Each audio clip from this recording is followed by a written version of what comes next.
میرا نام شازیہ ہے۔ میں فیصل آباد کی رہنے والی ہوں۔ ان دنوں معذور ہوں اور بستر مرگ پر پڑی ہوں۔ آدھے جسم پر فالج ہے، جگر کا کینسر ہے۔ ڈاکٹروں نے 3 ماہ زندگی بتائی ہے، آگے اللہ جانتا ہے۔ پوری زندگی گناہوں سے بھری ہے، بہت گناہ گار ہوں۔ جس احساس گناہ نے کہانی لکھنے پر مجبور کیا ہے وہ 2 محبت کرنے والوں کو جدا کرنے اور کسی انسان کو تباہ و برباد کرنے کا جرم ہے۔ یہ میری سچی کہانی ہے اور یہ اس طرح شروع ہوتی ہے۔ جب میں 16 برس کی ہوئی تو ماں کی غفلت کے باعث میں نے گھر سے باہر ادھر ادھر دیکھنا شروع کیا اور یوں ایک نوجوان نبیل کے چکر میں پھنس کر پیارے والدین کو چھوڑ کر اس کے ساتھ کراچی آ گئی۔ نبیل صحت مند اور خوبصورت آدمی تھا اور وہ کراچی میں محنت مزدوری کرتا تھا۔ وہ مجھے موسیٰ لین کے ایک گھر میں لے آیا، محلے والوں کو بتایا کہ میں شادی کر کے آیا ہوں اور یہ میری بیوی ہے۔ وہاں 6 ماہ تک ہم میاں بیوی کی طرح رہتے رہے۔ میں نکاح کا کہتی تھی تو وہ کہتا کہ اتنی جلدی کیا ہے۔ اس دوران میں امید سے ہو گئی۔ میں نے نبیل کو بتایا کہ اب ہمارا نکاح ہو جانا لازمی ہے تو اس نے میری اس امید سے میرا دامن خالی کرا دیا، یعنی اس نے میرا ابورشن کروا دیا، اور ڈاکٹر نے ساتھ یہ بھی کہا کہ میں اب دوبارہ ہمیشہ کے لیے ماں نہیں بن سکتی، اور میں ہمیشہ کے لیے بانجھ ہو گئی۔ اس واقعے کے کچھ دنوں بعد نبیل ایک روز جب کام پر گیا تو جانے اسے کیا حادثہ پیش آیا کہ وہ واپس نہیں آیا اور میں اس کا انتظار ہی کرتی رہ گئی۔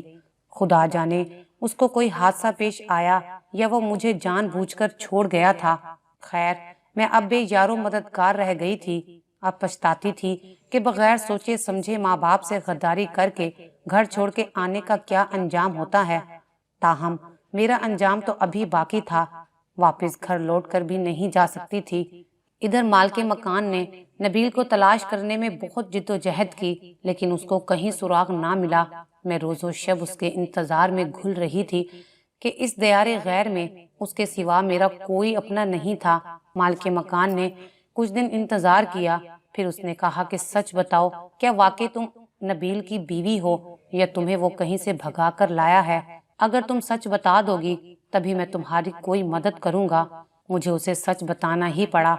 تب اس نے مجھے اپنے مکان میں اس شرط پر رہنے کی اجازت دی کہ میں اس کے کام آؤں گی۔ میں نے یہ شرط مجبوراً مان لی کیونکہ اور کوئی چارہ نہ تھا۔ میں کہاں جاتی؟ اس نے میرے کھانے پینے کا بندوبست کر دیا۔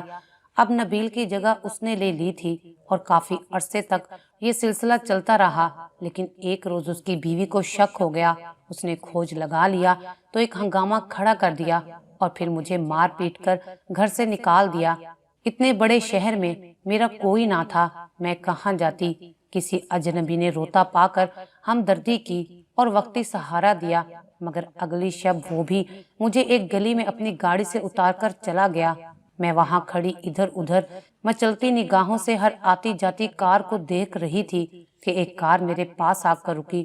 کار کے مالک نے میرے لیے دروازہ کھولا اور میں ڈوبتے کو تنکے کا سہارا سمجھ کر اس میں بیٹھ گئی۔ بس پھر کیا تھا، اس کے بعد تو یہ روز کا معمول ہو گیا۔ میں بدی کے رستے پر چل پڑی تھی۔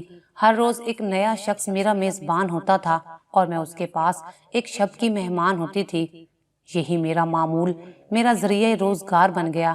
فارغ وقت میں صبح شام شہر کی آوارگی کرتی تھی، کبھی پارک میں جا بیٹھتی اور کبھی لاری اڈے پر سستائی نظر آتی۔ یوں ایک روز گلبائی کے علاقے میں 7 ہندو بھائیوں کے ہتھیں چڑھ گئی۔ انہوں نے مجھے رہنے کا ٹھکانہ نہ دیا، مگر وہ کالے جادو کے بادشاہ تھے۔ میں مستقل ان کے پاس رہنے لگی۔ وہ 7 اپنے گندے عمل کے لیے مجھ سے کام لیتے اور گندے طریقے استعمال کرتے۔ اب میں اپنی ہر حص سے عاری ہو گئی تھی، کیونکہ مجھے کھانے کو خوراک اور رہنے کو ٹھکانہ چاہیے تھا۔ وہ مجھے اچھی خوراک دیتے تھے اور ہفتے میں 2 روز کی چھٹی بھی ملتی تھی۔ ان دنوں میں شہر کی تفریح مقامات پر گھومنے چلی جاتی اور کسی نہ کسی نئے ساتھی کے ساتھ یہ وقت بسر کر کے آ جاتی تھی۔ اب یہ میری عادت بن گئی تھی۔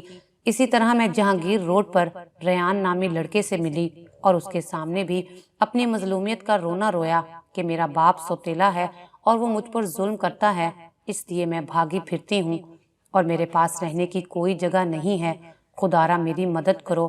اسی طرح کے قصے میں ہر اس اجنبی سے بیان کرتی تھی جو سرے راہ مجھ سے ہمدرد بن کر ملتا تھا۔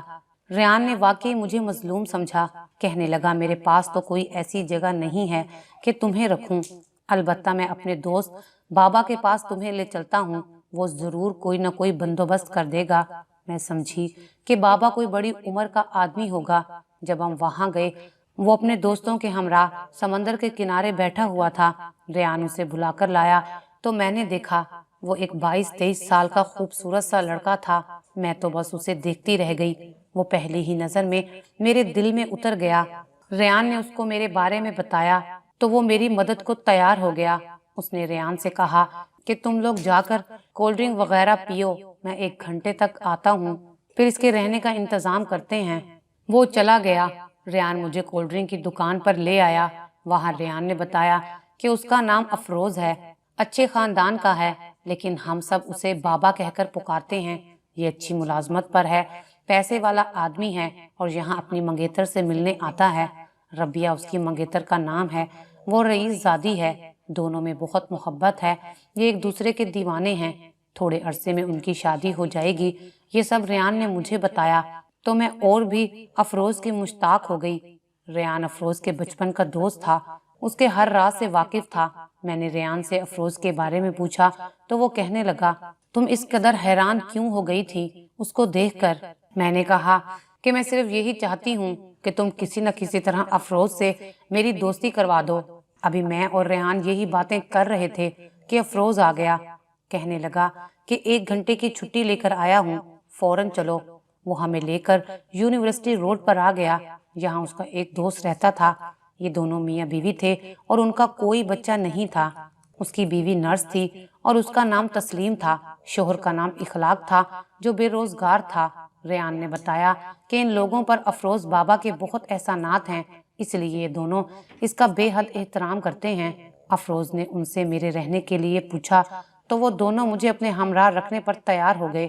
میں اخلاق اور تسلیم کے گھر پر رہنے لگی۔ جاتے ہوئے افروز نے مجھے خرچ کے لیے 2000 روپے دیے کہ یہ رکھ لو اور ضرورت ہو تو ریان کو فون کر کے بتا دینا، میں اس کے ہاتھ تمہیں پیسے بھیج دیا کروں گا۔ میں اب نہیں آؤں گا، البتہ ریان تمہارے پاس آتا جاتا رہے گا۔ افروز چلا گیا، اس کے بعد وہ نہیں آیا۔ ریان آتا تھا، میں اس کے ساتھ باہر چلی جاتی تھی۔ چند دنوں میں ہی میں اور وہ ایک ہو گئے۔ یہ وقت کی ضرورت تھی، مگر میری روح کی ضرورت افروز تھا۔ اب میں اس کی چاہت میں بے قرار رہنے لگی تھی۔ میں افروز کو پانا چاہتی تھی، مگر کیسے، یہ بات سمجھ میں نہیں آتی تھی۔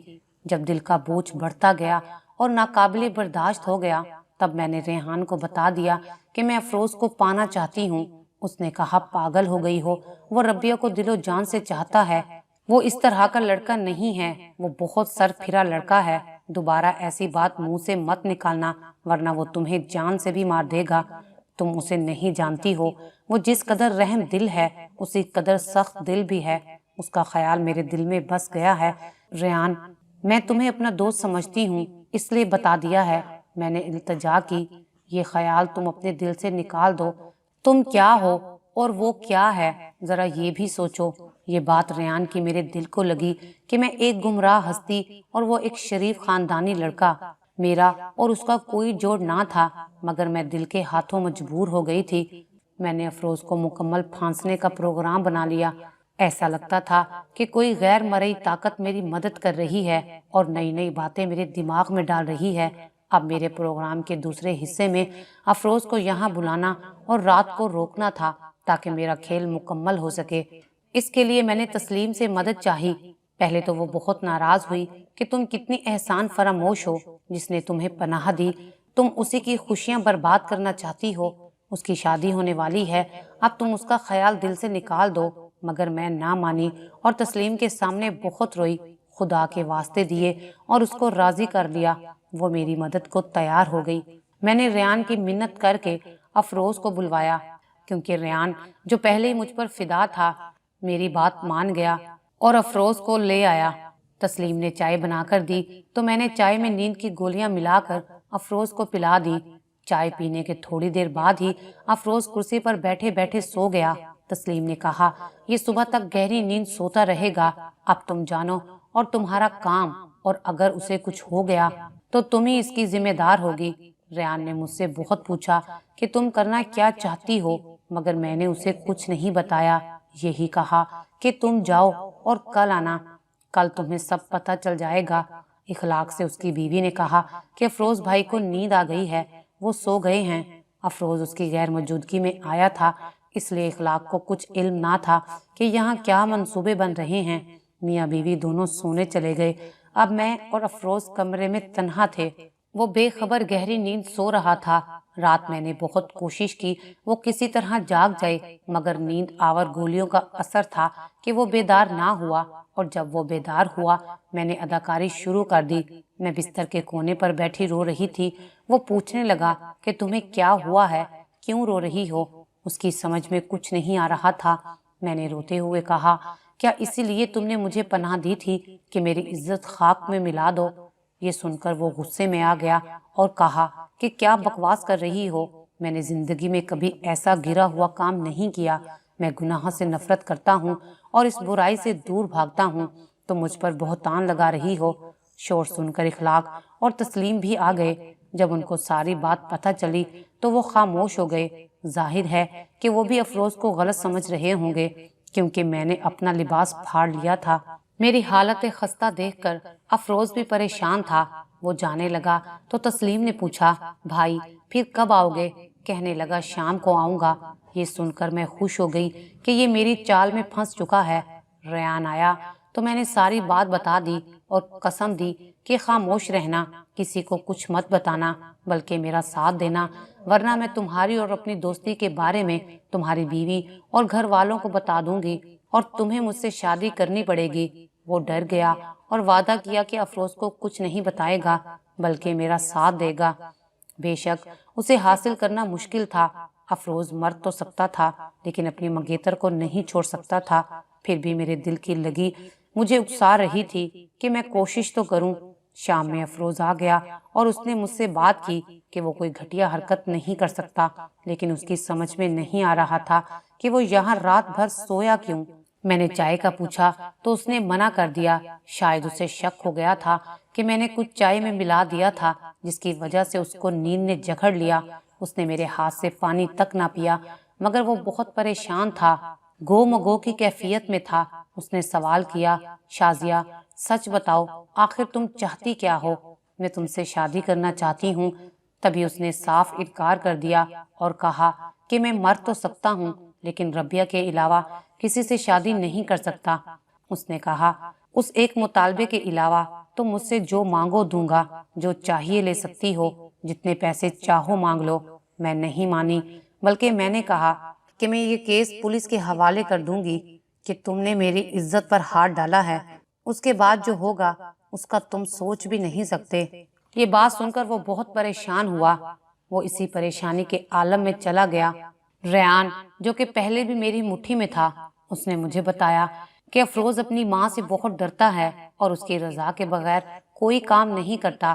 اگر تم اس کی ماں تک پہنچ جاؤ اور اس سے فریاد کرو تو تمہارا کام بہت آسان ہو جائے گا۔ ریان نے کہا، تم میری امی کے ساتھ افروز کی ماں کے گھر جاؤ اور رو پیٹ کر اس کی ماں کے دل میں رحم جگاؤ اور قابو کر لو تو تمہارا کام ہو جائے گا۔ دوسرے روز میں ریان کی والدہ کے ہمراہ افروز کے گھر پہنچ گئی۔ شام کا وقت تھا اور افروز گھر پر نہیں تھا۔ میں نے اس کی والدہ کو بتایا کہ اس کے بیٹے نے مجھ سے شادی کر لی ہے، لیکن وہ اب مجھے گھر نہیں لاتا، اسی لیے میں ریان کی والدہ کے ساتھ آئی ہوں۔ ریان کی والدہ نے بھی گواہی دی کہ یہ افروز کی بیوی ہے۔ یہ گواہی اس نے اپنے بیٹے کے کہنے پر دی تھی۔ اس کے ساتھ ہی ان کے گھر میں طوفان آ گیا، ایک ہنگامہ ہو گیا۔ تھوڑی دیر میں اس کے سارے بھائی جمع ہو گئے۔ میں نے مظلومیت کا ایسا ڈھونگ رچایا کہ سب کی ہمدردیاں حاصل کر لیں۔ وہ سب افروز کو برا بھلا کہہ رہے تھے۔ رات گئی افروز آ گیا۔ مجھے اپنے گھر دیکھ کر وہ ہکا بکا رہ گیا۔ بولا کہ تم یہاں کیا کر رہی ہو؟ میں نے جواب دیا کہ تم تو نہیں لا رہے تھے، لہٰذا میں خود آ گئی ہوں اپنے گھر۔ وہ کہنے لگا، یہ تمہارا گھر کب سے ہو گیا؟ جب سے تمہاری بیوی بنی ہوں۔ میں نے جواب دیا، اب میں اپنے گھر آ گئی ہوں۔ یہ بات سن کر افروز زور سے اچھلا، کیا بکواس لگا رکھی ہے، چلو یہاں سے دفع ہو جاؤ۔ اس نے اپنے گھر والوں سے کہا کہ یہ بکواس کر رہی ہے، میرا اس سے کوئی تعلق نہیں ہے، یہ بے گھر تھی، میں نے ہمدردی میں اس کی مدد کی اور اب یہ مجھے بلیک میل کر رہی ہے۔ یہ فراڈیا عورت ہے، اور آپ لوگ اس کی باتوں میں نہ آئیں بلکہ اس کو یہاں سے نکالیں۔ وہ جو بھی کہتا رہا مگر اس کے گھر والے انتہائی شریف لوگ تھے۔ انہوں نے مظلوم اور سچا سمجھ کر میرا ساتھ دیا اور افروز کو ہی برا بھلا کہتے رہے۔ اس نے اپنے گھر والوں کو بہت یقین دلایا مگر کسی نے اس کی نہ مانی۔ اس کے بڑے بھائی نے یہاں تک کہہ دیا کہ اگر یہ تمہاری بیوی نہیں ہے تو ہم تمہارا اس سے دوبارہ نکاح کر دیتے ہیں، پھر تو تمہاری بیوی ہو جائے گی۔ اب یہ یہاں سے کہیں نہیں جائے گی، یہ عورت ذات ہے، ہم اس کو بے آسرا نہیں کر سکتے۔ افروز غصے میں گھر سے چلا گیا اور 3 دن تک اس کا کوئی پتہ نہیں چلا کہ وہ کہاں گیا ہے۔ اس کی ماں بہت پریشان تھی، وہ بار بار مجھ سے پوچھتی تھی کہ تم نے سچ بولا ہے یا جھوٹ بولا ہے، مگر میں ان کو رو رو کر یقین دلاتی رہی کہ میں سچ بول رہی ہوں۔ انہوں نے مجھ سے نکاح نامے کا پوچھا تو میں نے بتایا کہ وہ افروز کے پاس ہے۔ انہوں نے میری بات کا یقین کر لیا۔ 3 دن کے بعد وہ آیا اور اپنی ماں سے کہا کہ آپ لوگ اس سے میری شادی کرانا چاہتے ہیں تو ٹھیک ہے، مگر یہ بالکل خاموشی سے ہوگی۔ میں نے انتظام کر لیا ہے، کل میں اس کے ساتھ نکاح کر لوں گا، کسی کو اطلاع کرنے کی ضرورت نہیں ہے۔ اس کے بعد اس نے خاموشی اختیار کر لی، کسی کو کسی بات کا جواب نہیں دیا۔ دوسرے دن اس کے چند دوست قاضی کو لے کر آ گئے، ہمارا نکاح ہوا۔ میں بہت خوش تھی مگر یہ خوشی عارضی ثابت ہوئی۔ دوستوں اور قاضی کے جانے کے بعد اس نے اپنے سب گھر والوں کو جمع کیا، ان کو شروع سے آخر تک ساری بات بتائی کہ کس طرح پولیس کے نام پر اس نے مجھے بلیک میل کیا ہے۔ میں نے اس بدنامی سے بچنے کے لیے یہ سب کچھ کیا ہے اور اب میں اس کو طلاق دے رہا ہوں۔ اس نے طلاق نامہ اور حق مہر نکال کر مجھے دیا، بولا کہ تمہاری نکاح کرنے کی خواہش پوری ہو گئی، اب تم کوئی کیس مجھ پر نہیں کر سکتی، فوری طور پر یہاں سے دفع ہو جاؤ۔ اس نے مجھے گھر سے نکال دیا۔ اس کے گھر والوں نے اسے بہت روکا مگر اب وہ بالکل بدل چکا تھا، اس کا اعتماد لوٹ آیا تھا۔ اس نے اپنے گھر والوں سے کہا کہ اب آپ میں سے کوئی میرے معاملات میں نہیں بولے گا، نہیں تو میں انتہائی قدم اٹھا لوں گا، اپنی جان دے دوں گا۔ اس بات پر سب خاموش ہو گئے۔ افروز نے مجھے گھر سے نکال دیا، میں جیت کر بھی ہار گئی۔ دوبارہ ان جادوگروں کے پاس گئی، وہ میرے پرانے آشنا تھے۔ جب ان کو ساری باتیں بتائیں وہ میری مدد پر آمادہ ہو گئے اور بولے کہ ہم ایسا عمل کریں گے جس کی کاٹ پوری دنیا میں کوئی نہیں کر سکتا۔ ہم اس کو تباہ و برباد کر دیں گے، دانے دانے کو محتاج ہو جائے گا، کچھ عرصے میں پاگل ہو کر مر جائے گا۔ ان جادوگروں نے اپنا عمل شروع کر دیا۔ ساری رات عمل کی محفل سجائی گئی۔ اس محفل کے درمیان انہوں نے افروز کے 7 پتلے بنائے، گندگی میں ان کو لت پت کر دیا اور رات ہی کو میرے ساتھ جا کر 7 مختلف قبروں میں دفنا دیا اور کہا کہ فکر نہ کرو، اب اس کی بربادی کا تماشا دیکھو۔ وہ اب ربیہ سے شادی تو مر کر بھی نہیں کر سکتا، وہ اس کو ٹھکرا دے گا۔ ہم نے ایسا عمل کیا ہے۔ ان کی باتوں سے میں بہت خوش ہوئی۔ یہی بس نہیں کیا بلکہ میں ان جادوگروں کی بچی کو لے کر افروز کی سالی کے گھر چلی گئی۔ اتفاق سے افروز بھی اپنی سالی کے گھر بیٹھا تھا۔ میں نے وہاں بہت ہنگامہ کیا، سب کو بتایا کہ میں افروز کی بیوی ہوں اور یہ اس کی لڑکی ہے۔ یہ نہ تو گھر آتا ہے اور نہ ہی خرچہ دیتا ہے، اب میں کیا کروں؟ افروز کی سالی یہ بات سن کر بہت پریشان ہوئی اور وہ مجھے اپنے ساتھ لے کر اپنے والدین یعنی ربیہ کے گھر چلی گئی۔ وہاں ایک اور ہنگامہ ہوا۔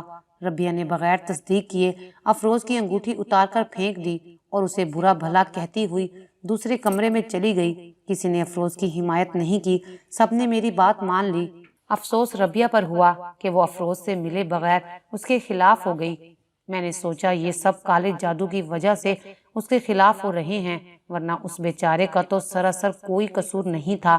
اس کی منگیتر اس کے خلاف ہو گئی، جیسے مجھے بھرپور کامیابی مل گئی۔ اس کے بعد اس کے آفس اور ہر اس جگہ جہاں وہ جاتا تھا میں جا کر ایسی ہی باتیں کرتی تھی کہ لوگ اس کے خلاف ہو جاتے تھے۔ ایسا لگتا تھا کہ اب تو ساری دنیا اس کی بیری ہو گئی ہے۔ لوگوں کی طنز بھری حقارت امیز نظروں سے تنگ آ کر اس نے آفس گھر ہر جگہ جانا چھوڑ دیا۔ وہ بالکل لاپتہ ہو گیا، شاید اس نے شہر ہی چھوڑ دیا تھا۔ سال بھر میں اس کو تلاش کرتی رہی اور بدنام ہوتی رہی، لیکن اس کا کوئی پتہ نہ چلا کہ وہ کہاں گیا ہے۔ ہر جگہ سے یہی جواب ملتا کہ وہ اب یہاں نہیں آتا۔ اس دوران بدنامی سے ڈر کر اس کے گھر والے بھی کسی اور جگہ شفٹ ہو گئے۔ مسلسل دفتر نہ جانے کی وجہ سے اس کی نوکری بھی چھوٹ گئی۔ وہ سب کچھ چھوڑ کر اپنی عزت بچانے کی خاطر نہ جانے کہاں چلا گیا۔ ناچار مجھے آخر اس کا خیال چھوڑنا ہی پڑا، تاہم پیٹ کا دوزخ بھی بھرنا تھا۔ ریان اور اخلاق بھی مجھ سے بیزار ہو چکے تھے۔ عورت ہونے کے ناطے ایک تسلیم تھی جو میرے ساتھ تھی، لیکن وہ بھی آخر کار مجھے چھوڑنے والی تھی۔ بس مجھے اپنی پرانی ڈگر کو پھر سے اپنانا پڑا اور میں اپنی پرانی روش پر آ گئی۔ اب میں ہر نئے دوست کو اپنے غم کی داستان سناتی۔ جو شادی کی آفر کرتا میں اس سے نکاح کر لیتی، مگر پھر طلاق لے لیتی۔ مجھے میرے اندر کی بے چینی کسی کے ساتھ زیادہ دن آباد نہ رہنے دیتی تھی اور چین نہیں لینے دیتی تھی۔ میں افروز کو پانا چاہتی تھی اور یہ امر میرے اختیار میں نہیں تھا۔ شادی میں پیٹ کی مجبوری کی خاطر تو کر لیتی تھی، مگر نبھانا میرے بس کی بات نہ رہی تھی۔ میں نے اس دوران 4 بار شادیاں کی، مگر کسی شوہر کے ساتھ 1-2 سال سے زیادہ نہ رہ سکی۔ میں ہر ماہ افروز کے آفس اور ربیہ کے گھر اس کا پوچھنے جاتی تھی، مگر وہ کہتے کہ اس کو یہاں آئے عرصہ گزر چکا ہے، دوبارہ نہیں دیکھا۔ تبھی ایک روز یاد آیا کہ ہندو جادوگروں نے کہا تھا کہ وہ کچھ عرصے کے بعد پاگل ہو کر مر جائے گا۔ شاید وہ مر گیا ہو، ورنہ کبھی تو کسی کو نظر آ جاتا۔ آج سے 2 سال پہلے میں صدر گئی تو اچانک مجھے افروز نظر آ گیا۔ یہ مغرب کا وقت تھا اور وہ مسجد کی طرف جا رہا تھا۔ اپنا شک دور کرنے کے لیے میں اس کے پیچھے پیچھے گئی۔ وہ مسجد چلا گیا، میں اس کے انتظار میں باہر کھڑی ہو گئی۔ نماز ختم ہونے کے بعد وہ باہر نکلا، رومال سے آنکھیں صاف کر رہا تھا جیسے رو کر آ رہا ہو۔ اس کی آنکھیں بھیگی ہوئی تھیں، چہرے پر نورانی روپ تھا اور گھنی داڑھی رکھ لی تھی جو اس کی سفید رنگت پر بھلی لگ رہی تھی، لیکن دکھ اور کرب اس کی آنکھوں سے عیاں تھا۔ وہ بہت دکھی لگ رہا تھا۔ میں اسے زندہ سلامت دیکھ کر حیران تھی۔ مجھ میں اتنی ہمت نہیں ہوئی کہ اس کو روک کر بات کر لوں۔ وہ سب سے بے نیاز میرے پاس سے گزر گیا۔ میں اس کے پیچھے پیچھے گئی، مگر وہ بس میں بیٹھ کر چلا گیا۔ وہ تو چلا گیا، مگر اپنی ایک جھلک دکھا کر میرے ضمیر کو بیدار کر گیا۔